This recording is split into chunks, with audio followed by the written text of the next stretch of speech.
Paano mag-force restart sa inyong iPhone? Tara, alamin na natin.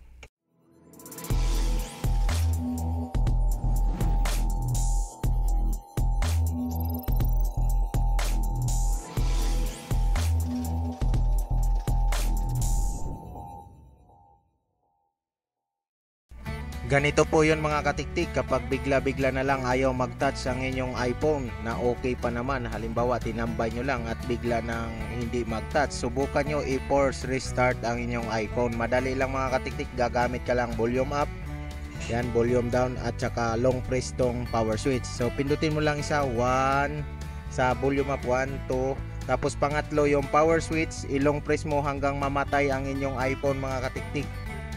Hayaan mo siya, long press, wag mong bitawan mga katiktik ang power switch, at kapag namatay na pwede mo siyang bitawan. At kapag hindi mag auto on or di magpakita ang Apple logo, pindutin mo lang ulit ang power switch. So ganyan lang mga katiktik, hintayin mo lang na mag open. So ganun lang ang pag force restart sa inyong iPhone. Volume up, volume down, volume up, volume down, and then long press sa power switch hanggang mamatay ito mga katiktik. Ayan, so okay na yun mga katiktik, magta-touch na yan ulit mga katiktik. So applicable lang ito mga katiktik sa iPhone X pataas, yung mga walang home button.